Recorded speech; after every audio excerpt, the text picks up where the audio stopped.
bienvenue pour ce cours de Yin Yang. Ouf, j'ai la lumière qui j'ai la lumière qui m'aveugle un petit peu. Donc un cours, vous savez, alors je pense que maintenant ça fait presque, on va dire plusieurs mois qu'on est comme ça.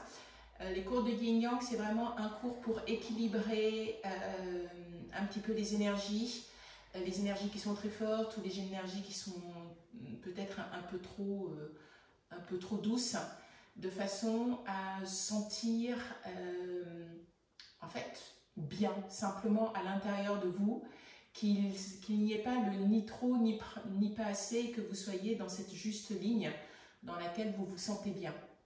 Donc la première partie du cours est un petit peu dynamique et la deuxième l'est beaucoup moins. Cours de Yin, on va rester plusieurs minutes dans la posture.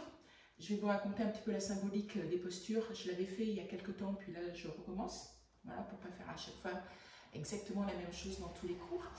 Je vais juste vérifier si tout va bien. Apparemment, ouais, tout va bien. Bonjour Delphine. Alors, on s'installe confortablement. Des coussins, je pense que vous en avez quand même pas mal chez vous. Voilà, on va essayer de faire une énergie un petit peu solaire. Parce que si, alors je sais qu'il y a plein de gens qui regardent et qui habitent un petit peu loin, qui sont même très très loin. Mais en tout cas, si vous êtes dans le Bordelais, il fait un temps un peu pourri. Et donc, on va essayer de prendre cette belle énergie et de la faire pétiller et avoir une sensation un petit peu joyeuse. Hein, parce que c'est vrai que là, on se dit, bon, alors sachez qu'à partir de demain, ça s'améliore. Donc, on va simplement préparer le terrain pour avoir cette joie intérieure et être bien. Voilà, tout simplement. Donc, posture assise confortable pour vous. Vous savez, elle peut être comme je suis assis, mais les jambes tendues. Vous pouvez vous mettre en posture du doigt qui est comme ça. Elle est pas mal aussi. J'appelle ça la posture de la petite japonaise qui prépare les thés verts. Voilà. Puis vous allez fermer les yeux. Vous allez prendre conscience de votre respiration. Vous savez, le souffle dans le yoga, c'est votre essence, c'est l'énergie qui vous fait avancer quand on est en apnée, parce que soit on est sous tension, soit il y a des choses qui sont un petit peu compliquées. En fait, vous donnez moins d'oxygène à votre corps et vous êtes plus fatigué. Et apprendre à respirer, parce que ça s'apprend à bien respirer, faire des exercices respiratoires, vous permet justement de pouvoir maîtriser un petit peu aussi les émotions qui peuvent vous traverser dans la journée. Alors quand c'est des émotions positives, tout va bien naturellement, et quand c'est des émotions qui sont un petit peu plus difficiles, savoir écouter son souffle, savoir respirer plus lentement, vous permet souvent de trouver une certaine solution un peu plus rapidement pour sentir que ça va mieux. Voilà, donc prenez juste conscience de cette respiration. N'essayez pas de la changer. Respiration tranquille, normale. Étirez votre colonne vertébrale, mais ça vous le savez, les épaules très légèrement en arrière et vers la terre pour ouvrir un petit peu le cœur. Et relâchez toutes les tensions du visage. Mâchoire, langue, glotte, joues, les yeux, le front, les tempes.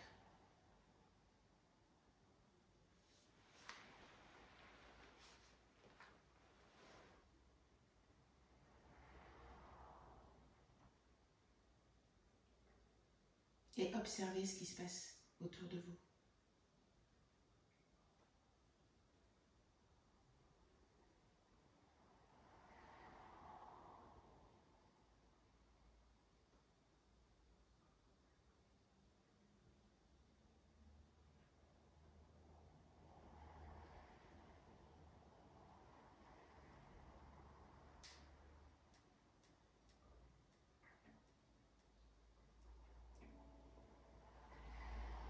Relâchez tous les doigts des mains et laissez ce souffle aller et venir comme il entend. L'expire comme si elle pouvait nettoyer les tensions à l'intérieur de vous et comme si, grâce à l'expire, ces tensions pouvaient s'évaporer. ressortir de vous.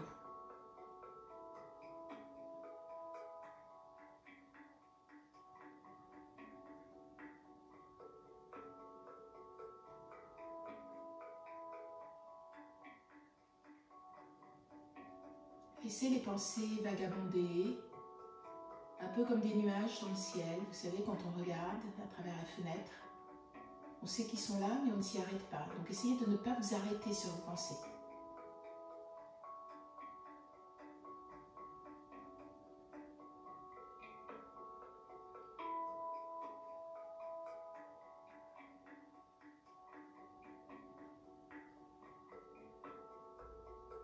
Écoutez votre météo intérieure. Et quelle qu'elle soit, que ce soit un grand soleil, une petite pluie ou des tonnerres, acceptez cette situation qui de toute manière va changer. Donc acceptez-la avec un certain recul. Ne soyez pas trop près du mur. Il y a une expression que j'aime bien, indienne, qui dit que quand tu vois que le gris de la peau de l'éléphant, recule et tu verras l'éléphant en entier. Voilà. Alors quelquefois, essayez d'avoir ça dans la tête, cet éléphant qui est un peu trop près de votre nez et qui vous empêche de voir tout le reste. Puis vous allez prendre une grande belle inspiration et vous allez souffler fort par la bouche en faisant du bruit.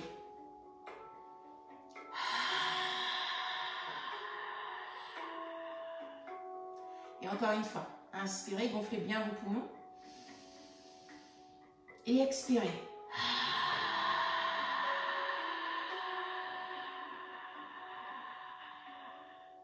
Une dernière fois, gonflez bien vos poumons. Et expirez.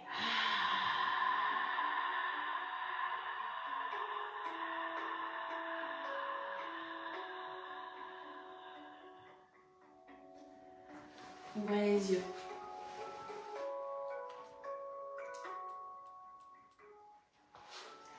Vous allez prendre les deux mains et vous allez mettre les deux mains l'une contre l'autre en fait et puis vous allez serrer les doigts. Voyez? Comme ça. En fait, les doigts se prennent et on va essayer de mettre les bras au niveau de la poitrine. Vous allez inspirer et vous allez pousser en fait les doigts l'un dans l'autre comme si vous vouliez en fait avoir avec les doigts opposés avoir tendre les doigts, si vous voyez ce que je veux dire. Voilà. Donc il y a une vraie force et vous sentez qu'on fait vraiment travailler les muscles des pectoraux. Voilà. Et à l'expiration, vous relâchez un petit peu les tensions, on ne devient pas tout rouge. Hein. Et on y va. On inspire, vous avez pratiquement plus de sang à l'intérieur de vos phalanges, tellement que vous poussez, poussez, poussez, poussez fort. Vous sentez que ça travaille au niveau des épaules. Et on relâche. Encore deux fois. Inspirez. Et vous pouvez bloquer le souffle si vous voulez. Vous tenez ce que vous pouvez. Et puis à un moment donné, vous allez être au bout de votre inspiration, poumon plein. Vous n'allez plus pouvoir tenir. Et on relâche la tension à l'expiration et on relâche la pression des mains. Une dernière fois. Inspirez. On tire fort, fort, fort, fort, fort. Et on expire. Ok, super. On va bouger les doigts. Vous allez écarter les bras. On va faire la posture de Garudasana. Le bras droit dessous le bras gauche. Vous faites comme un mix. Soit vous mettez les deux mains l'une contre l'autre, ou soit vous arrivez à placer la paume de la main à l'intérieur des doigts de l'autre main. Voilà. Et puis on essaye vraiment d'allonger sa colonne vertébrale, d'étirer. À l'inspire, j'étire le bras haut. Et à l'expiration, je referme mon coude, mes coudes contre ma poitrine et le menton vient s'étirer vers le sternum. J'inspire, je me redresse. Au milieu de l'inspire, j'étire les bras le plus haut possible. Et à l'expiration, je referme. Prochaine inspire, vous allez étirer les bras, mais vous allez en même temps ouvrir la poitrine. Donc j'inspire et j'ouvre la poitrine. Je pousse les coudes le plus haut possible vers le ciel. Et j'ouvre le cœur, je regarde vers le plafond, j'engage un petit peu le nombril. Le coccyx s'enfonce dans mon coussin. Et à l'expiration, je referme. Une dernière fois. Inspirez, allongez la colonne vertébrale, ouvrez le cœur. Laissez tomber la tête en arrière si vous n'avez pas de problème au niveau des cervicales. Allongez cette colonne vertébrale. Rétroversion du bassin pour étirer ce bassin vers la terre, mais ouverture du cœur. Et à l'expiration, je referme. Et vous relâchez tout doucement les bras. Inspirez, étirez les bras vers le ciel. Et à l'expiration, on va s'étirer juste sur le côté droit. Sans chercher à aller très loin, poussez les épaules vers la terre. Engagez bien le nombril. Et puis votre main droite va prendre votre poignet gauche. Et là, vous allez essayer d'étirer bien tout le côté gauche du corps. Et peut-être se pencher davantage. Poussez la fesse gauche vers la terre. Et doucement, on revient dans une posture neutre. Écartez les bras, paume de main de chaque côté, comme si vous aviez deux grosses montagnes à repousser qui s'approchaient de vous. Essayez d'avoir un engagement des épaules à l'intérieur. Les épaules rentrent un petit peu à l'intérieur du corps. Comme ça, vous avez une belle tenue. Inspirez, étirez les bras vers le ciel, le regard entre les deux mains. À l'expiration, vous ouvrez les bras. Cette fois-ci, c'est le bras gauche qui va dessous le bras droit. On change de côté. Prenez la posture au niveau des mains en fonction de ce que vous pouvez faire. On inspire, on étire les coudes vers le ciel. Le regard reste à l'horizontale. La colonne vertébrale est bien étirée. Et à l'expiration, vous arrondissez tout. Relâchez le ventre. Coude vers poitrine. Montons vers le sternum. Je me redresse à l'inspire et j'étire les bras haut vers le ciel. Tout est bien droit pour l'instant. Sommet du crâne qui s'étire vers les étoiles et à l'expiration, on referme. Les deux prochaines, on fait avec l'ouverture de cœur. J'inspire, je me redresse, j'ouvre complètement le cœur. Je pousse les coudes le plus haut possible. Les mains passent au-dessus de mon visage. Le coccyx bien engagé et le nombril qui s'étire vers la colonne vertébrale. Et à l'expiration, vous refermez comme d'habitude. Une dernière fois. On inspire, on allonge, on étire les coudes, on soulève le regard, le visage vers le plafond et on pousse les coudes vers cet endroit. Et à l'expiration, vous refermez. Relâchez les mains. Inspirez, étirez les bras vers le ciel. Vous pouvez avoir les bras un petit peu arrondis si vous voulez un petit peu de douceur. Et on va se pencher sur le côté gauche cette fois-ci.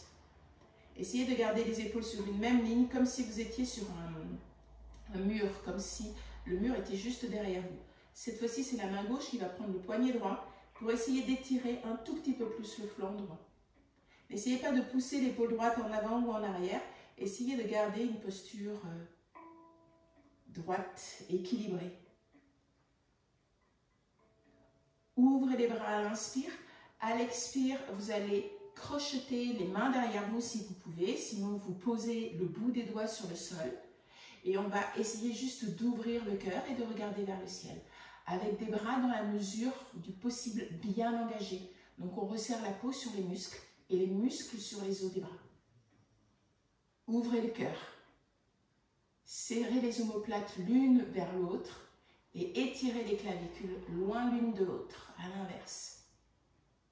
Engagez le coccyx dans la terre, ne cambrez pas trop le bas du dos et regardez peut-être un peu plus vers le plafond.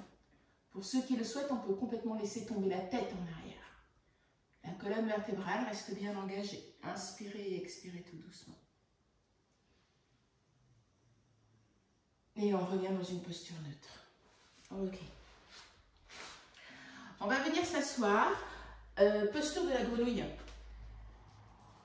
Voilà. Alors, certaines personnes vont avoir du mal à poser les talons au sol. Donc, vous pouvez prendre 2-3 petits bouquins, hop, et ça va vous permettre en fait d'être soutenu. Ok ? Si vous arrivez à poser les pieds au sol, c'est parfait. Alors là, tout le monde va être un petit peu arrondi. Ce qu'on va essayer de faire, c'est de se redresser. Et pour nous aider à nous redresser, on va essayer de mettre les coudes à l'intérieur des genoux. Voilà, les deux coudes ils sont à l'intérieur des genoux.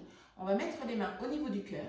Et ensuite, on va essayer de pousser les mains pour qu'elles soient l'une contre l'autre au niveau du cœur et qu'on allonge cette colonne vertébrale. Et vous regardez en face. Vous pouvez vous prendre pour une petite grenouille sur son nénuphar par une belle journée ensoleillée, le matin très tôt, vers 5 h du matin, vous savez, quand la lumière se lève à peine, et à regarder les petits insectes à droite à gauche pour préparer votre petit déjeuner. Prochaine, inspire, j'étire, je me soulève et je garde les mains collé et vers le ciel. Et à l'expiration, je me remets dans une posture neutre de la grenouille.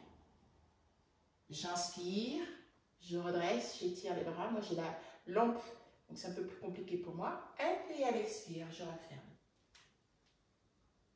Inspirez, redressez-vous. Soyez solide sur tous les points de fondation de vos pieds. Expirez, vous refermez.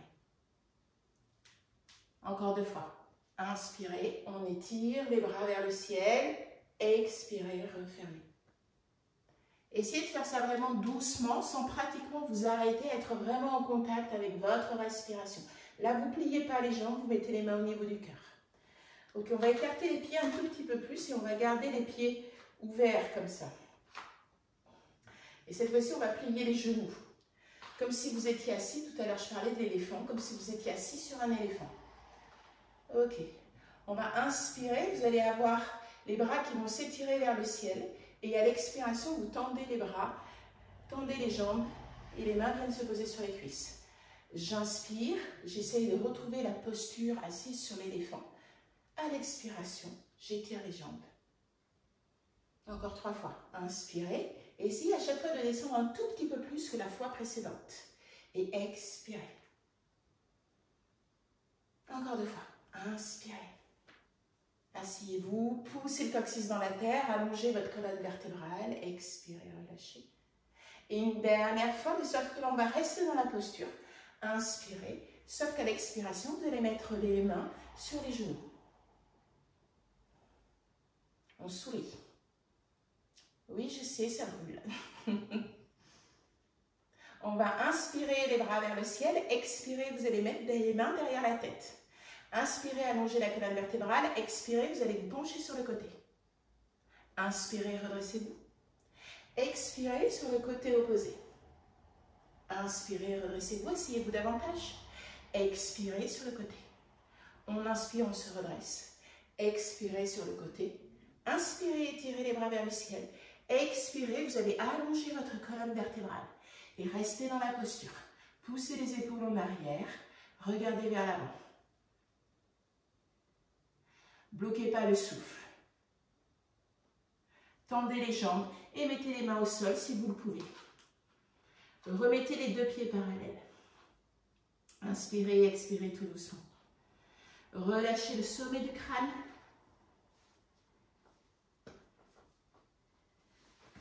Relâchez votre respiration. La tête en avant.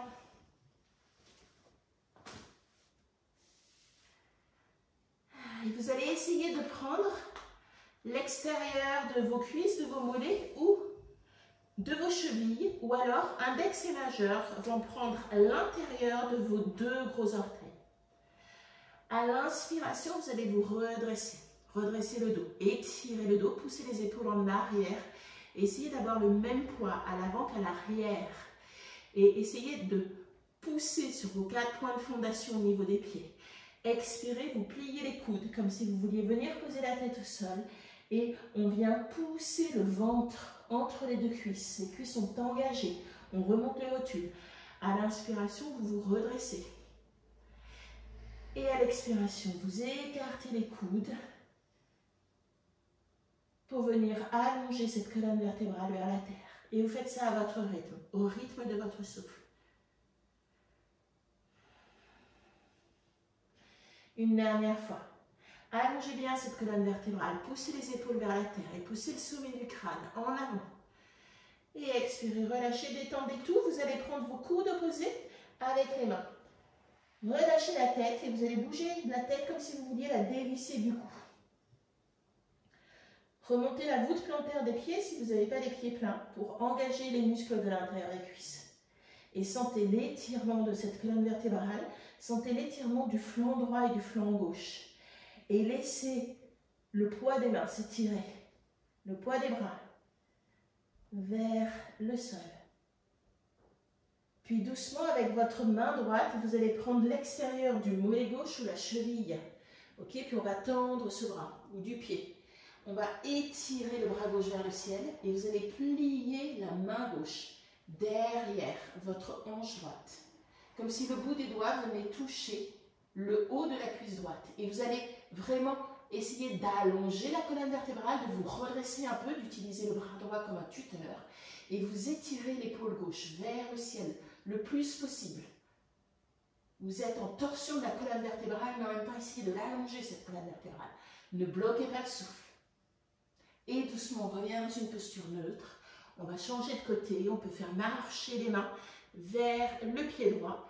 La main gauche qui prend la cheville ou le pied droit ou le mollet en fonction de votre souplesse. On étire le bras droit vers le ciel, haut vers le ciel.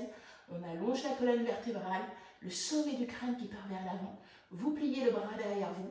Vraiment, essayez de venir poser le bout des doigts à l'intérieur de la cuisse gauche. Roulez l'épaule droite le plus possible. Regardez vers le ciel. Essayez d'engager vos pieds. 4 points de fondation dessous le gros orteil, le petit orteil et les 2 points au niveau des talons. Enfoncez les pieds. Remontez les rotules. Serrez les quadriceps, les muscles de devant la cuisse et les ischio-jambiers, les muscles de derrière la cuisse.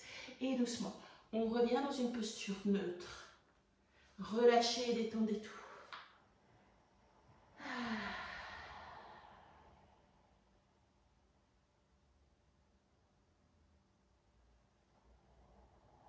Redressez-vous tout doucement. Prenez votre temps. On va faire une posture de l'arbre, vous la connaissez. Mais en plus de ça, on va essayer de faire comme si on faisait aussi la posture de la demi-lune. Donc c'est un petit peu challenging. Si vous sentez que c'est un peu compliqué pour vous l'équilibre, mettez la main sur un meuble ou sur une chaise. Vous pouvez prendre une chaise à côté de vous. Et aussi prendre la posture la plus facile. Le pied, hop, vous ne voyez pas. Le pied vient à l'intérieur de la cheville, d'accord? Ou à l'intérieur du mollet. On va étirer les bras vers le ciel. Et vous allez placer votre main droite. Alors moi j'ai plié la jambe droite. Je place ma main droite sur ma jambe droite. Je peux aussi faire la posture un petit peu plus compliquée en posant le pied droit à l'intérieur de la cuisse gauche. D'accord? Et là, je pose juste ma main droite sur le genou. Et ensuite, je vais essayer de me pencher sur le côté. Ma hanche gauche va partir du côté gauche. Ma taille droite va partir du côté gauche. Et je vais essayer comme si je voulais venir poser mon poignet sur mon genou. Et peut-être le bras. Sans rouler l'épaule gauche, en avant, on ouvre. Essayez d'avoir la jambe gauche bien engagée.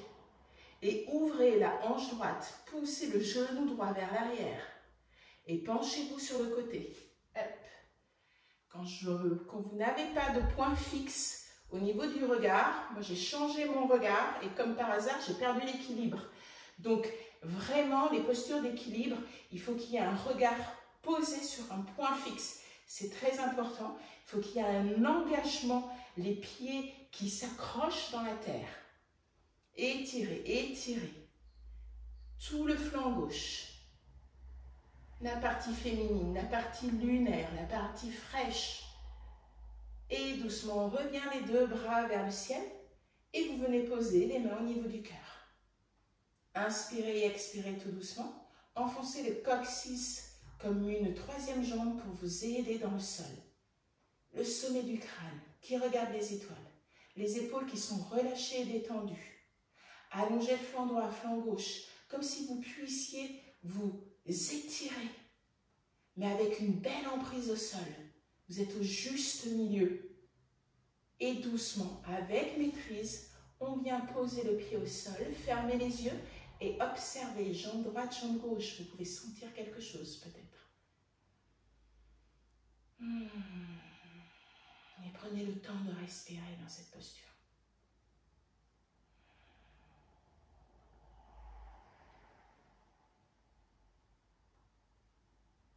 Ouvrez les yeux. On change de côté. Vous allez voir, peut-être que ça va être un peu plus facile ou un peu plus compliqué. C'est vous qui sentez.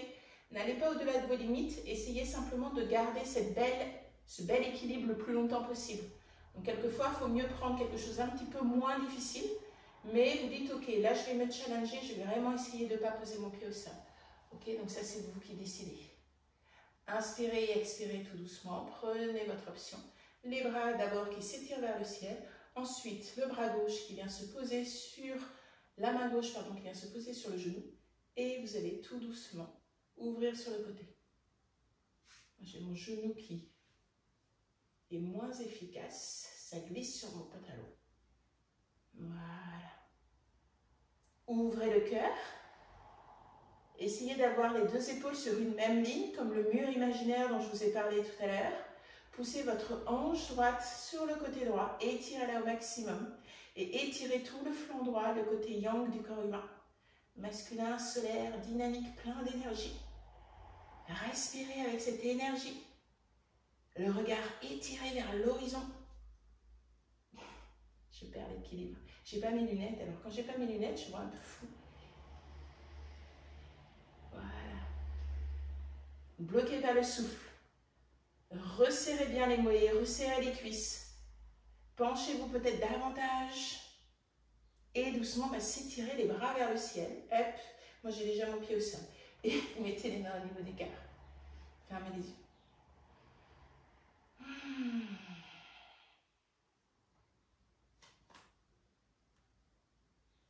Le temps passe très très vite. Donc on va passer dans la partie yin. Hop là.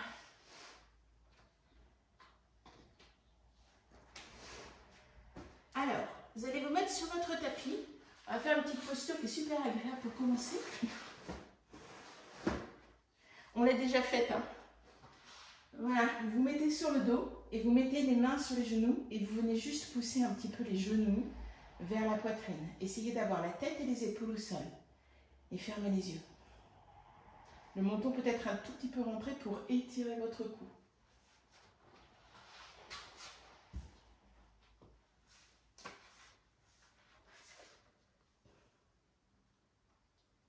Posture qui est hyper agréable. Très douce.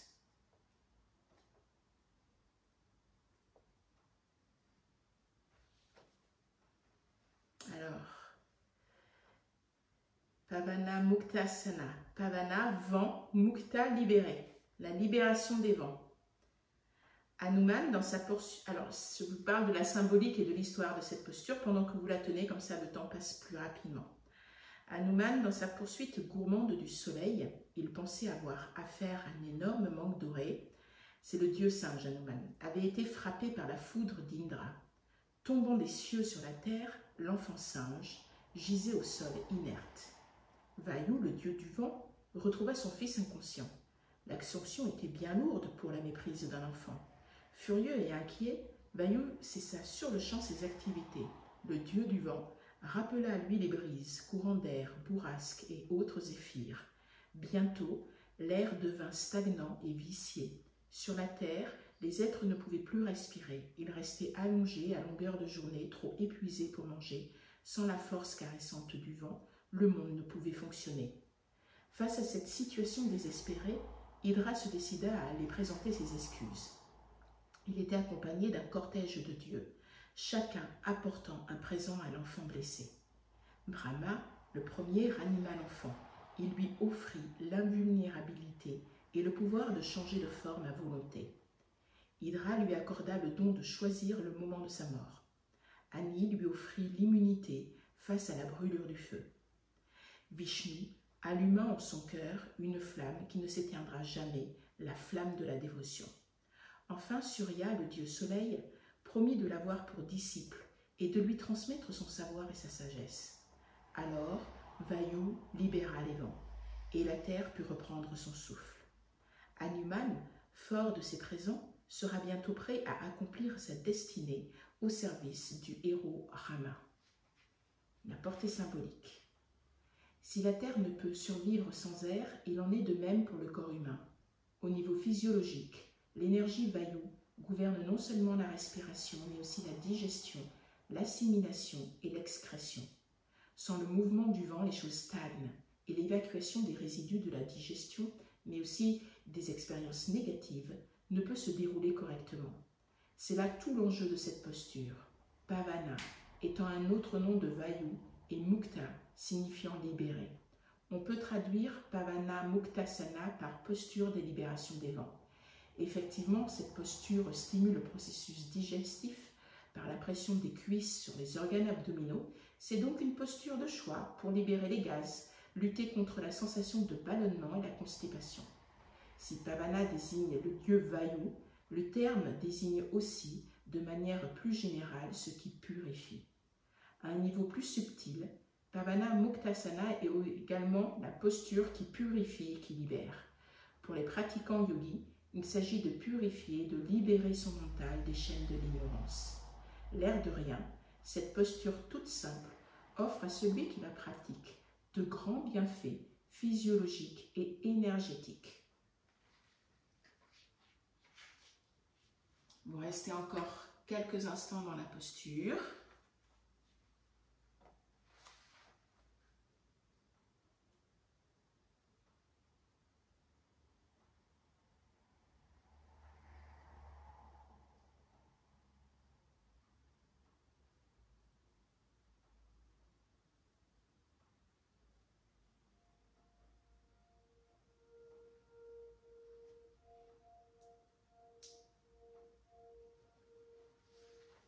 Restez avec cette respiration douce et tranquille.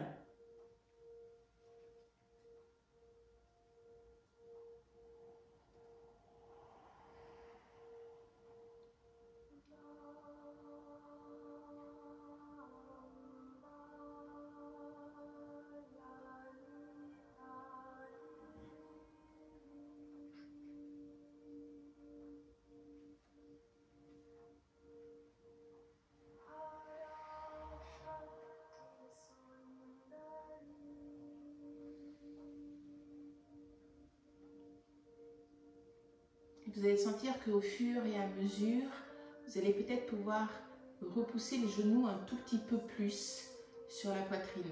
N'essayez pas de forcer les choses, laissez faire les choses, mais simplement parce que vous restez dans la posture pendant plusieurs minutes, hein, c'est le but du yin, de rester pendant plusieurs minutes pour avoir accès au tissu conjonctif profond, que sont les articulations, les ligaments et les tendons.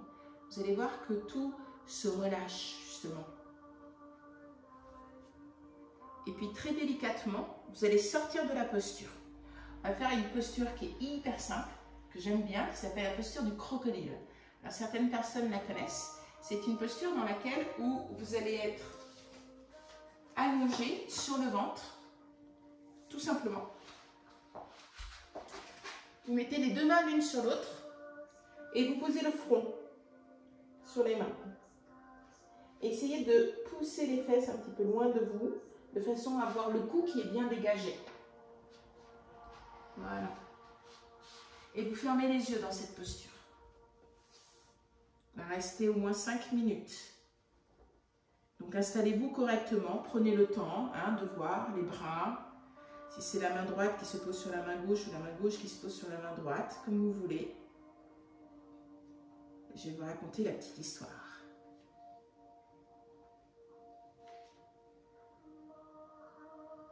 Makarasana. Makara, créature mythologique à corps de crocodile, queue de poisson et trompe d'éléphant. Le crocodile qui n'en était pas un. Parce qu'il y avait un jour surpris un de ses frères avec leur épouse commune, et parce qu'il en avait été décidé ainsi, Arjuna fut contraint de quitter le palais royal pour plusieurs années. Il profita de cet exil pour effectuer un long périple aux quatre coins de la terre. En marchant vers le sud, Arjuna aperçut 5 étangs, autour desquels vivaient des ascètes. Leur eau paisible faisait miroiter un rafraîchissement bienvenu. Mais à son grand étonnement, personne ne s'y baignait. Chaque étang est habité par un monstrueux crocodile dévorant quiconque a le malheur de s'approcher, lui apprit l'un des ascètes. Ignorant les avertissements du sage, Arjuna s'approcha et y plongea. Immédiatement, un crocodile lui attrapa la jambe. Les deux intrépides se débattirent. Le crocodile voulait entraîner Arjuna vers les profondeurs. Arjuna voulait ramener le crocodile vers la rive. L'homme avait la force d'un tigre et parvint à tirer le crocodile hors de l'eau. C'est alors que le monstrueux animal se transforma en une ravissante nymphe. Elle s'appelait Varga et lui conta son histoire. Un jour qu'elle traversait la forêt avec ses 4 compagnes, elles rencontrèrent un ascète plongé dans sa méditation. Et parce que la mythologie tentait les sages et leur propre des nymphes, toutes les 5 s'efforcèrent de le séduire à force de chants et de sourires. Furieux d'être ainsi dérangé dans sa pratique méditative, l'ascète les condamna à vivre 100 ans dans l'eau sous la forme de crocodiles. Au terme de ces 100 années, un individu exalté les tirera de l'eau et elles reprendraient leur apparence habituelle. Depuis lors, les 5 étangs sont des lieux sacrés connus sous le nom de Maritirtha. La portée symbolique. Ni les crocodiles ni les nymphes n'ont un beau rôle dans cette histoire, où devenir crocodile semble une triste punition pour une belle tentative de séduction. Mais les sages, c'est bien connu, n'aiment pas être dérangés dans leur méditation.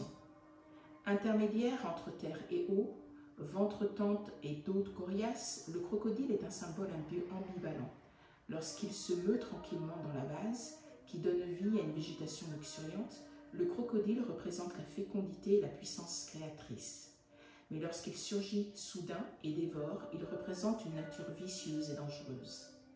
Dans la mythologie indienne, le crocodile prend la forme d'une créature hybride à trompe d'éléphant. On l'appelle Makara. Il est l'emblème de Kama, dieu du désir et roi des nymphes. Le Makara se retrouve aussi sur les lobes de Vishnu. La première de ces boucles d'oreilles représente la connaissance intellectuelle, tandis que la seconde symbolise la connaissance intuitive. Le Makara est encore monture de Ganga, la déesse et le fleuve nourricier, et de Varuna, seigneur des eaux. Pour le yogi, le Makara est associé à Svadhisthana, le chakra sacré, situé au niveau du bas-ventre. Il est le centre des émotions et des sensations, du ressenti et du plaisir. Dans la posture du crocodile, le yogi se relaxe à plat ventre, le front posé sur les mains croisées et les pieds regardant vers l'extérieur. Dans cette position, la respiration s'installe tout naturellement dans l'abdomen. À l'inspiration, le yogi sent son ventre gonfler contre le tapis, faisant se soulever le bas du dos. À l'expiration, c'est l'inverse qui se produit. Portant son attention sur sa colonne, le pratiquant percevra un mouvement ondoyant se propageant de la vertèbre en vertèbre au rythme de sa respiration. Par le bercement du souffle, Makarasana procure une relaxation profonde, dépassant la simple détente musculaire. Grâce à sa respiration, le yogi se meut avec la fluidité du crocodile, afin de ne pas troubler les eaux paisibles de la conscience. Ainsi, il pourra descendre dans les profondeurs de son être. Puissance créatrice ou connaissance intuitive, qui sait ce que le yogi ramènera de son voyage.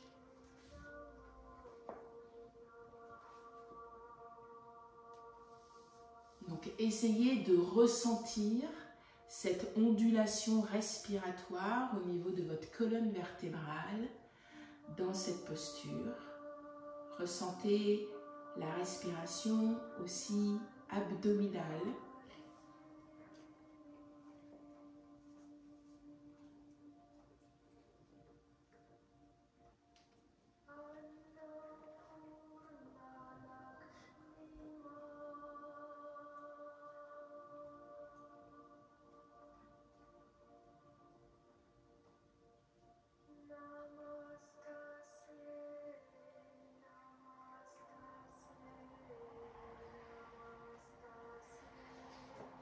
Et puis tout doucement, vous allez sortir de la posture, vous allez vous mettre sur le dos.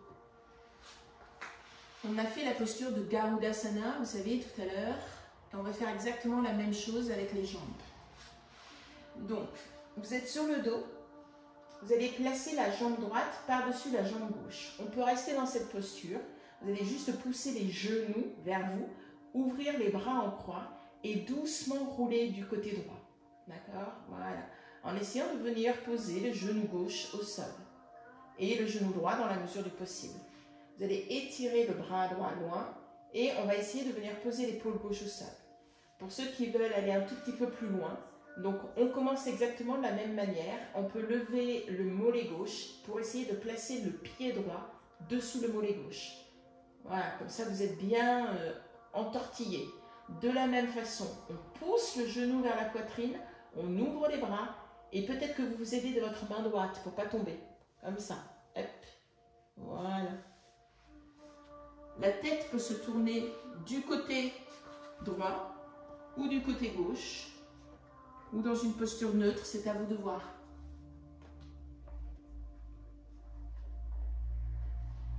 On va rester 5 minutes, pareil, dans cette posture.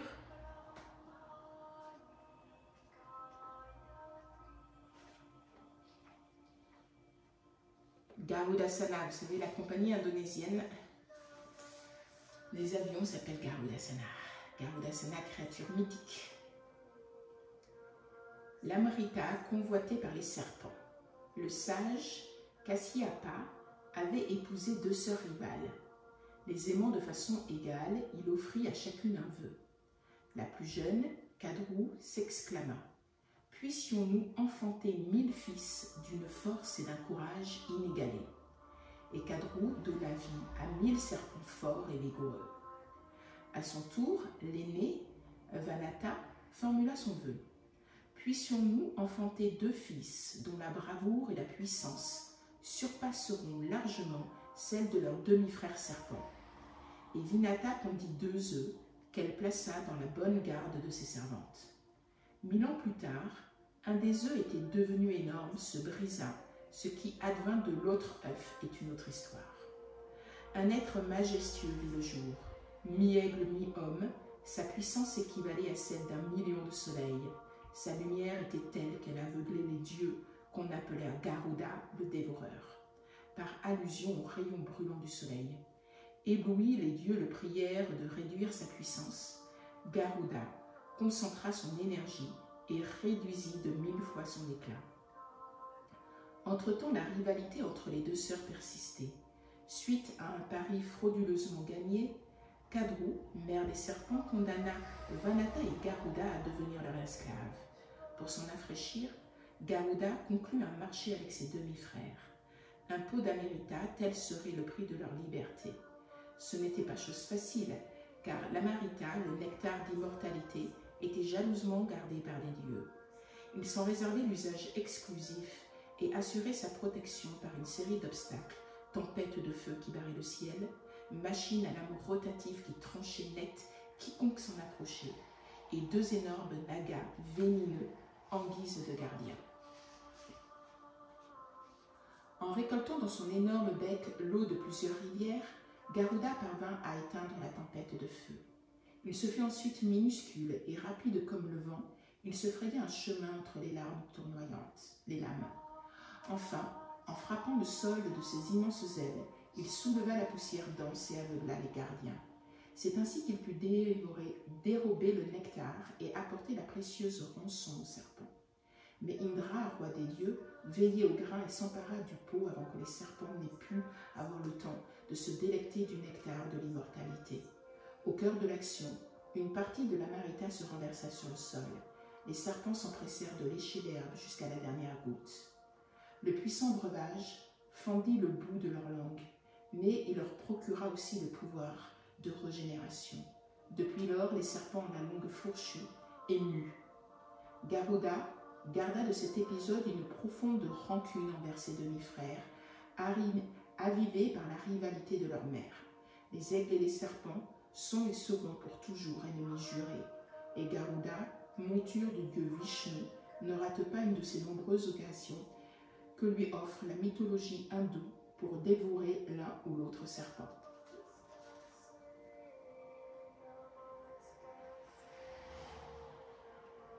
Essayez de relâcher complètement votre corps comme si vous vouliez l'abandonner. Comme si vous aviez décidé que votre cerveau ne décidait plus de rien. Les jambes sont lourdes, les genoux sont lourds, les cuisses sont lourdes, les pieds sont lourds. Relâchez et détendez complètement la partie abdominale. Relâchez les épaules vers la terre, plus facile pour l'épaule droite que pour l'épaule gauche. Mais chaque expiration va peut-être vous permettre justement de détendre un petit peu la torsion, de relâcher tous ces petits muscles qui tiennent cette colonne vertébrale pour permettre peut-être à l'épaule gauche de descendre un petit peu plus. Pas de tension au niveau des mâchoires, la peau du visage détendue, tranquille.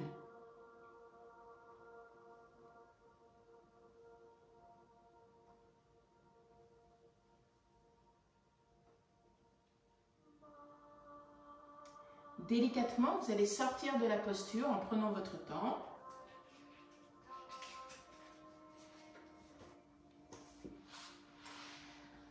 On va faire une posture de transition avant de passer du côté gauche. Vous allez ouvrir les cuisses.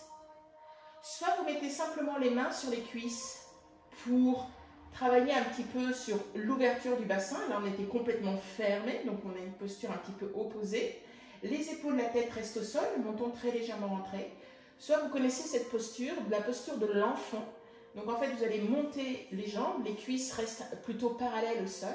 Vous mettez les mains à l'intérieur de vos cuisses ouvertes et vous allez essayer de prendre l'extérieur de vos pieds. Et comme ça, vous poussez délicatement les genoux vers la terre. On essaye de ne pas rouler le bassin. Le bassin, on essaye au contraire de le laisser bien au sol. Soit vous restez comme ça, ou soit vous vous massez un petit peu le bas du dos en tournant à droite à gauche. Donc vraiment, prenez la posture qui vous convient. Si vous n'avez pas pris la posture de l'enfant, ça va être peut-être un peu plus facile, en refermant un petit peu les genoux, de faire des petits mouvements de rond pour vous masser.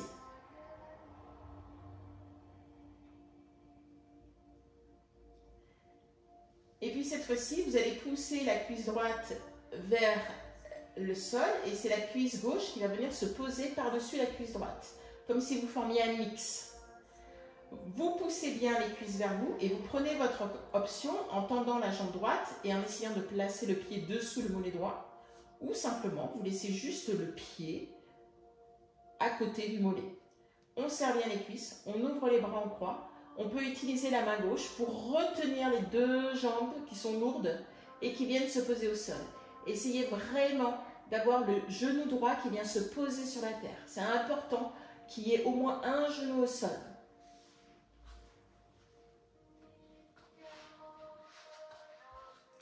La tête comme vous le souhaitez, à droite, à gauche, posture neutre. Fermez les yeux si vous le souhaitez également.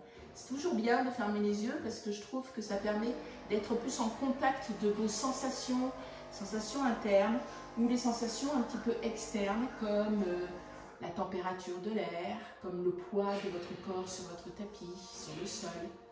Voilà, essayez d'être à l'écoute, comme si vous étiez, vous savez, un petit oisillon qui sort juste de son petit nid et qui découvre le monde et qui est curieux de tout. Voilà, soyez curieux des sensations qui se présentent dans cette posture. Je vais vous en dire la symbolique.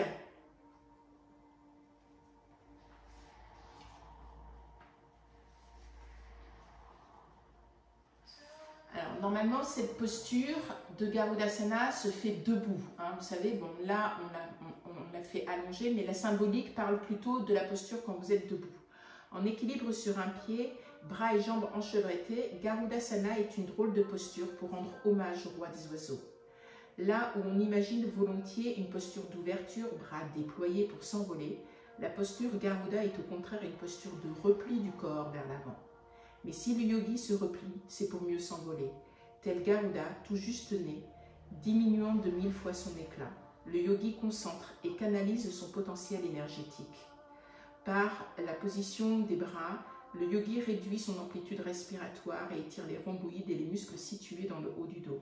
C'est ainsi qu'il pourra ouvrir ses ailes, alias les omoplates.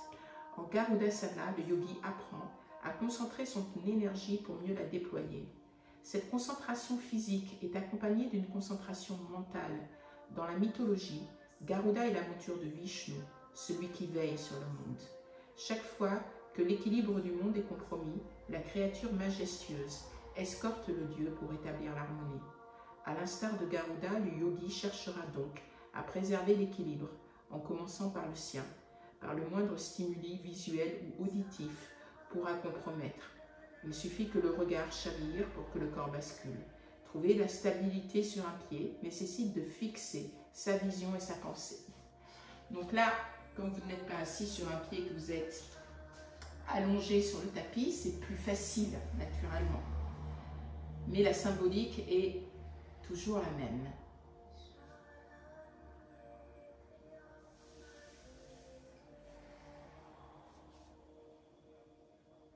Soyez conscient de votre souffle et de votre respiration.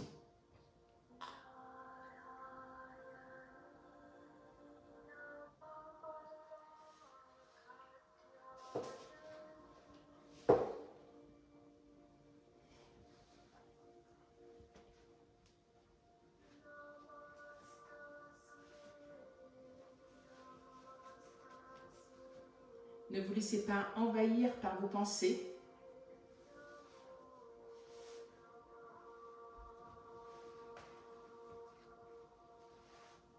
Laissez-les filer.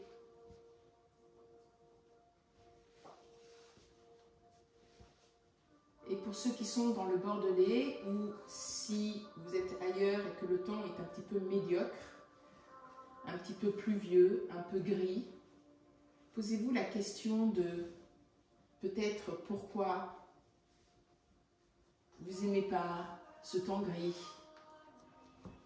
cette pluie.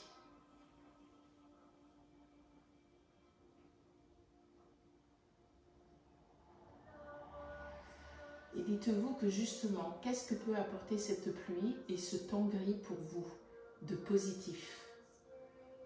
Souvent, quand il fait un temps comme ça, on a envie de rester chez soi. Alors, on a été très confinés, je le conçois. Mais maintenant qu'on ne l'est plus et qu'on sait qu'on peut sortir, acceptez aussi ce qui est, la pluie qui nourrit, la pluie qui nettoie.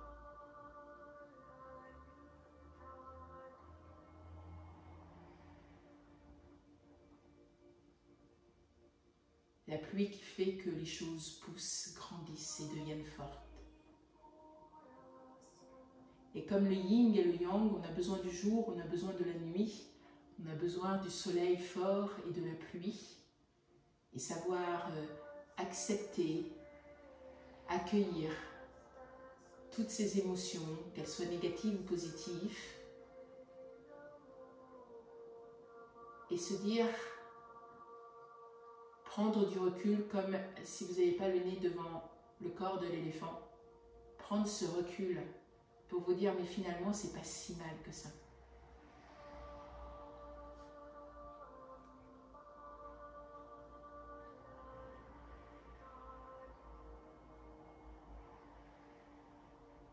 Délicatement, vous allez sortir de la posture. Prenez votre temps, pour ceux qui ont bien emberlificoté les jambes, désemberlificotez tout doucement. Ok ? On reste sur le dos, on a bien fermé le bassin. Comme tout à l'heure, on ne va pas faire la posture de l'enfant, mais vous allez juste écarter les genoux et vous allez faire un losange sur le sol avec les deux pieds qui sont collés l'un contre l'autre. Talon contre talon, orteil contre orteil. Plus vous allez avoir les talons qui se rapprochent de vous, plus la tension au niveau du bassin va être importante.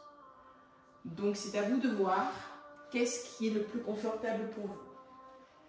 Vous pouvez poser les mains, une main sur le ventre, l'autre sur la poitrine si vous le souhaitez, pour être en conscience de votre respiration thoraco-abdominale. On respire avec la poitrine et on respire avec le ventre. Ou vous pouvez avoir les mains le long du corps, comme vous voulez, ou le Yoni Mudra, posé autour du nombril. Prenez l'option qui vous convient.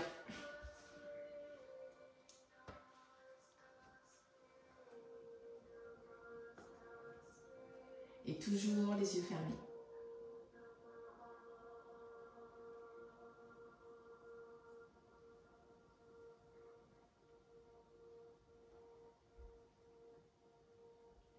Et vous pouvez imaginer que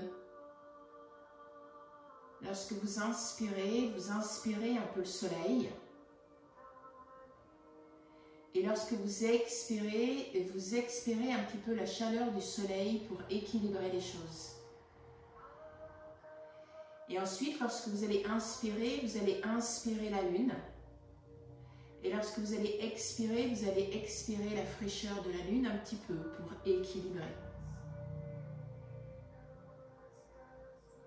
Et sentez cette chaleur à l'inspiration du soleil et sentez la fraîcheur de la lune. Et essayez de diffuser cette chaleur du soleil, cette fraîcheur de la lune dans un juste équilibre dans l'ensemble de votre corps. À l'avant, à l'arrière, en haut, en bas, sur le dessus, sur le dessous, sur le côté droit, sur le côté gauche. Et au bout d'un moment, vous allez trouver que vous êtes à la juste bonne température. Et dans ces cas-là, vous allez reprendre une respiration normale.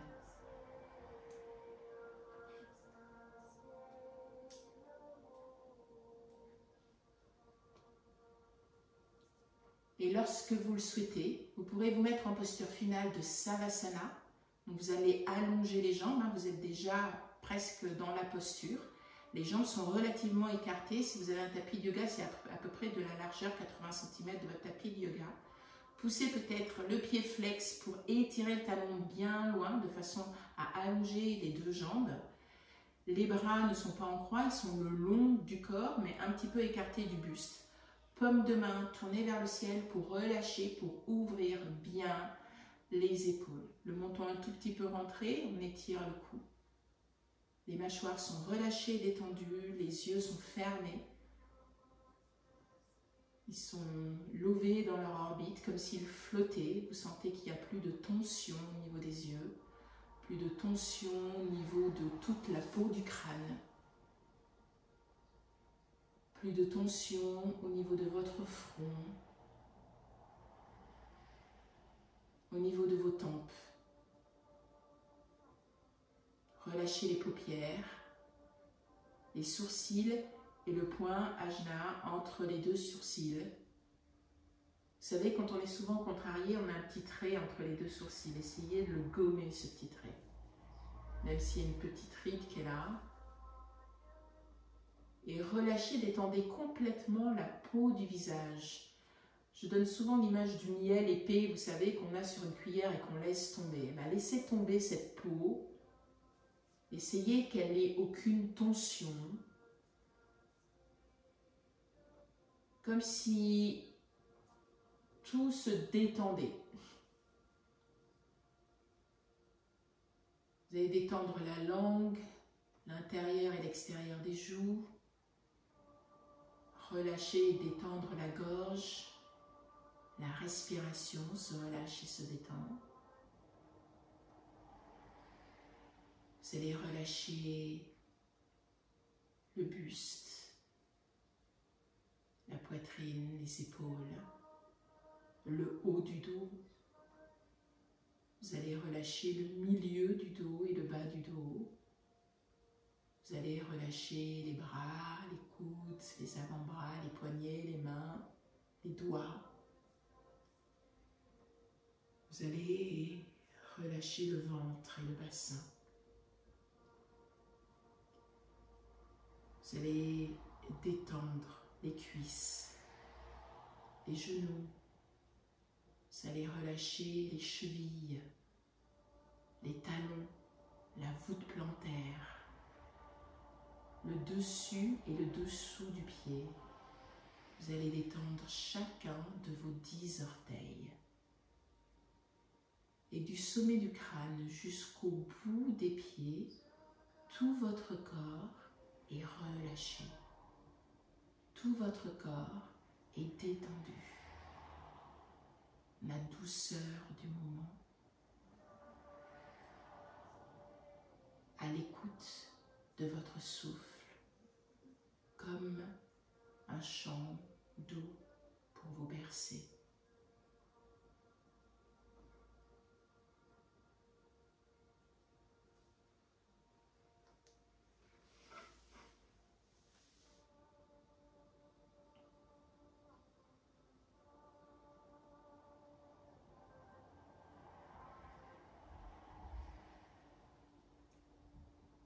Vous allez prendre une belle grande inspiration et vous allez expirer par la bouche. Soit vous avez envie d'avoir ou faire du bruit, soit au contraire vous avez envie d'expirer tout doucement et de prendre votre temps. Écoutez-vous, écoutez cette petite voix qui seule est capable de vous dire ce dont vous avez vraiment besoin aujourd'hui, en ce moment, dans cet instant présent, avec votre respiration. Puis vous allez refaire exactement la même chose. Gonflez bien vos poumons comme si vous étiez à la montagne, vous savez que cet air pur, vous aviez envie de vous en nourrir, de vous en hydrater, de ressentir toutes ces belles cellules à l'intérieur de vous. Et vous allez souffler soit assez fort, assez bruyamment, assez rapidement, ou soit au contraire avec beaucoup de douceur.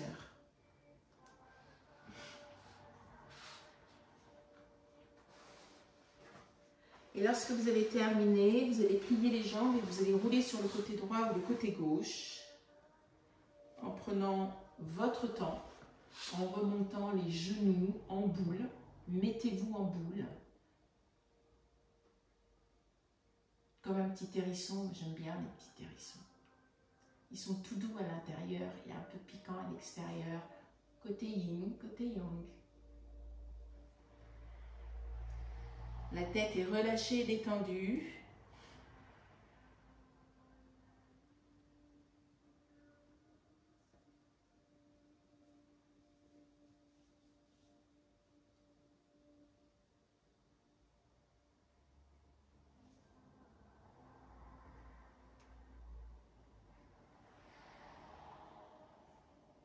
Écoutez les sons qui vous entourent. Observez-vous comme si vous étiez un petit peu au-dessus de vous, en train de vous regarder, vous savez, comme un parent regarde un enfant qui dort et veille sur lui. Veillez un petit peu sur vous.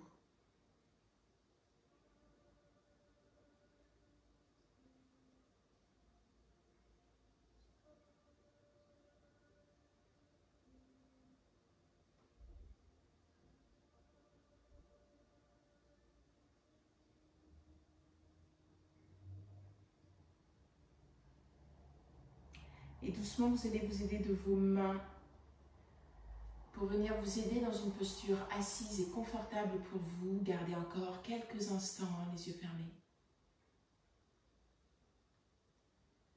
Étirez votre colonne vertébrale, mais avec beaucoup de douceur, en gardant ses courbures naturelles. Sommet du crâne vers le ciel, menton parallèle à la terre. Ancrage du bassin sur elle. Détente des épaules et de la mâchoire.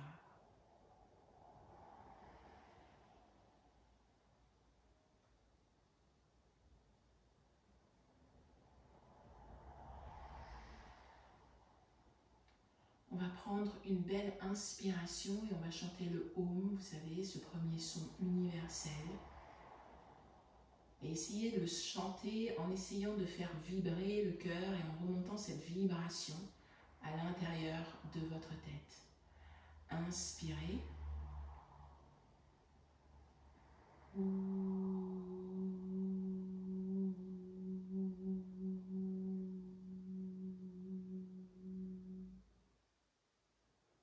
Faites ça plus comme une vibration, encore une fois. Inspirez.